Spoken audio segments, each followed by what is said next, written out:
cordial saludo a los seguidores del Pensamiento al Aire. El editorial de esta semana tiene mucho de historia, pero historia triste en Colombia. La corrupción, ese mal que permitió inclusive que Gustavo Petro llegara a la presidencia de Colombia porque fue el caballo de batalla de ellos. Y esa corrupción enquistada, que hoy todavía continúa y seguramente creciendo, debe pararse para poder volver a recuperar y hablar de una democracia integral en Colombia, una democracia digna, respetuosa y transparente. Por eso lo he llamado nuevamente la corrupción. En múltiples ocasiones, en estos últimos 11 años de opinar continuamente en el blog del Pensamiento y en el canal de YouTube, a través de los videos, he hablado de la corrupción y la he descrito como el peor flagelo que tiene Colombia y el mundo. Pero a pesar de ello, muchas personas de las que nos leen a mí o a los otros columnistas insisten en decir que hablamos mal del presidente Petro y no de la corrupción que no le corresponde a él.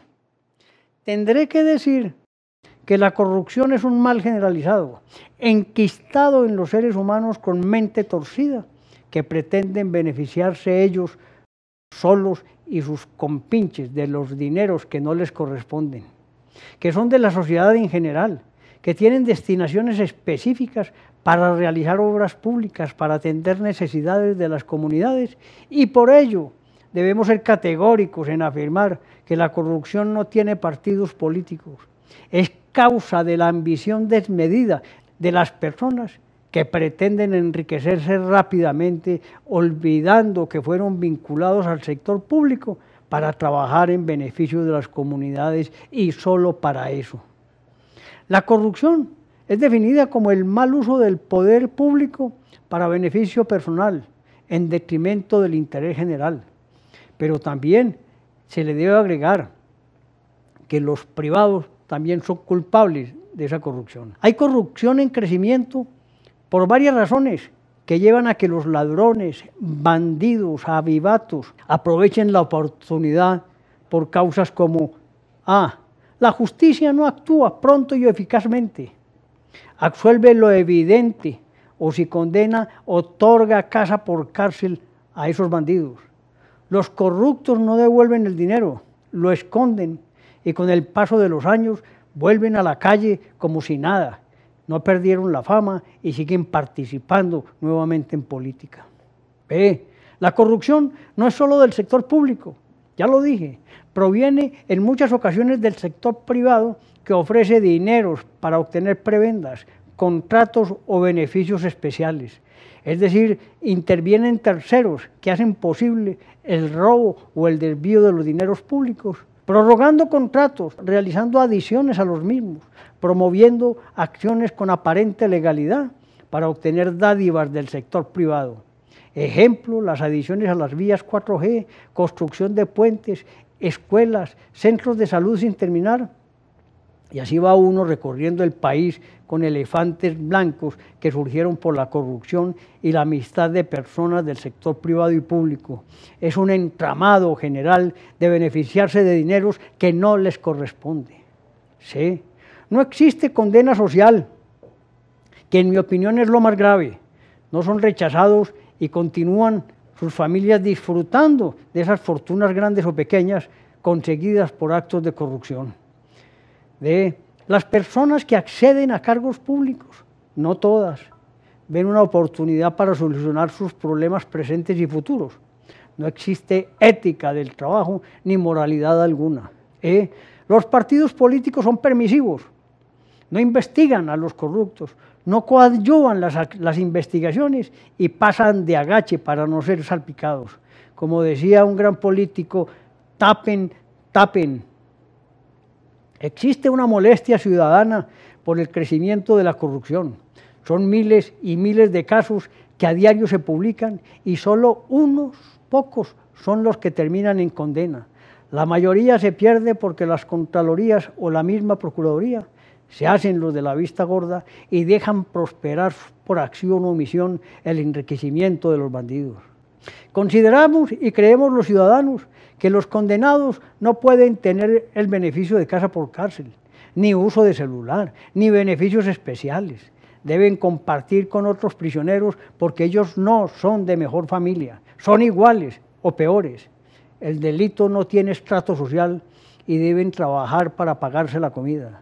Les garantizo que pensarán 2 veces antes de meterse en actos de corrupción, porque si hay sanciones y fuertes, posiblemente se abstendrán de realizar actos en contra del bien común. El flagelo de la democracia no es solo el populismo presente en el actual gobierno, sino la corrupción que hace que la gente evada el pago de impuestos porque no ve el resultado de ellos invertidos en obras de beneficio colectivo, o en mejoramiento de parques, o escuelas, vías, acueductos, internet, hospitales y generación de fuentes de trabajo. Sin corrupción y gobiernos dignos, todos tendremos una mejor calidad de vida. Desde los años 90 existen procesos de corrupción vigentes que aún no terminan, y los pocos que logran terminarse no tienen grandes sanciones, ni escarnio público para los que los cometieron. Y por lo tanto, con la venia de todos, recordaré esos grandes casos, enumerando algunos en los que están envueltos miles y millones de pesos que se perdieron y que hoy están en el limbo y casi sin posibilidad de recuperación. Llevando a que esa memoria histórica facilite que nuevamente salgan a la luz pública y no se queden en el olvido, que expliquen qué pasa con ellos o si simplemente engrosarán los anaqueles de los juzgados. Eso es lo que ocurre a diario en Colombia y posible en muchos otros lugares del mundo. No es un tema exclusivo nuestro, aunque sí está arraigado desde tiempos inmemoriales. Desde la época de la conquista y la colonia, tenemos historias de robos, pérdidas de dinero de la corona española y condenas diversas por ese tipo de delito. Para mí, el problema está en que en vez de controlarse, se expande a diario por todo el territorio nacional. No hay municipio, corregimiento, departamento en el que no se den graves problemas por causa de la corrupción. Las obras públicas no se concluyen, los anticipos se pierden, hospitales sin terminar, miles y miles de millones que no se vuelven a ver. Nadie logra recuperar, los beneficiarios de esos dineros mal habidos se pierden en la maraña de la contratación. Y los que quedan inmersos en procesos penales logran al poco tiempo salir por falta de pruebas, por vencimiento de términos, en fin, por la acción de los propios abogados defensores que, diluyendo el proceso, aplazando audiencias por los motivos más diversos e increíbles, obtienen el beneficio de la libertad y así estos bandidos vuelven a sus hogares a disfrutar del dinero que ya tenían encaletado en lugares donde nadie los encuentra y logran así reinsertarse en la vida civil por no ser condenados, riéndose del Estado y disfrutando de dinero que no les corresponde. Desde los grandes actos de corrupción, como dije ahora, como Reficar, los Nule, Dragacol, alimentos para los niños, edificios sin terminar, el túnel de la línea, contratos de carretera que se tienen que adicionar, colegios, en fin, no terminaríamos la lista de los grandes desfalcos de este país, pero ellos, que son los de renombre nacional, se les unen a diario miles y miles de contratos donde está la mano metida de la corrupción.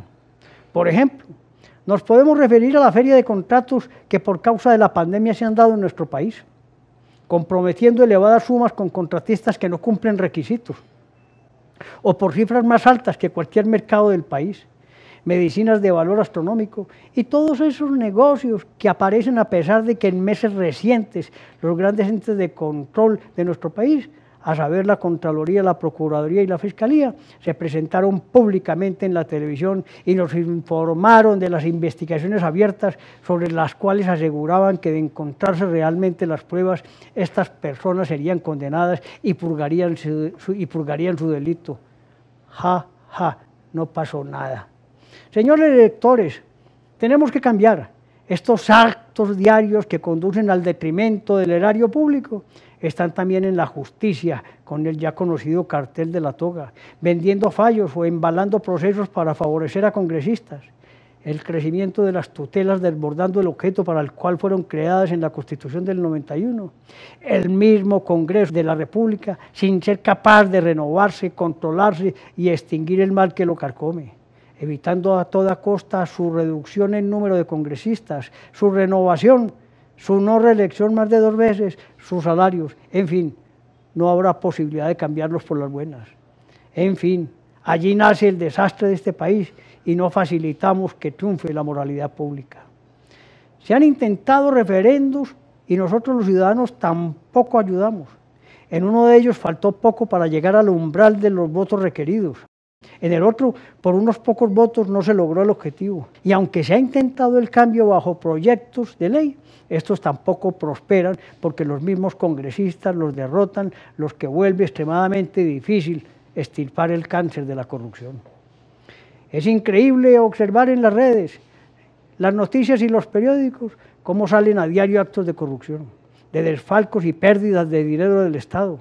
Por eso cuando dicen que habrá reforma tributaria me parece increíble oírlo. No se puede aceptar. Debemos exigir es que se proteja el dinero de los contribuyentes, que exista pronta y eficaz justicia, y para ello deberían ayudar las veedurías ciudadanas y los mismos entes de control, vigilando desde el origen de la contratación antes de entregar dineros, que se tenga certeza de los proyectos, de las licitaciones y de los controles. Es decir, debemos tener claramente controlado desde los entes antes de que se cometan los delitos. De lo contrario, no justifica tener esos centros de control. Exijamos transparencia.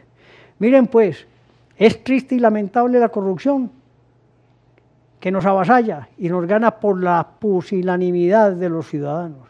Que cada 2 o 4 años volvemos a votar por los mismos nombres o partidos y así el cambio, el verdadero cambio, no se logrará y sí facilitará que el populismo continúe haciendo de la suya en nuestro país. La corrupción es la causa de todos nuestros males. Trabajemos, señores ciudadanos colombianos, en construir un país que se base en la honestidad, el trabajo digno y el fortalecimiento de las instituciones para poder transformar este país en democracia. Un cordial saludo.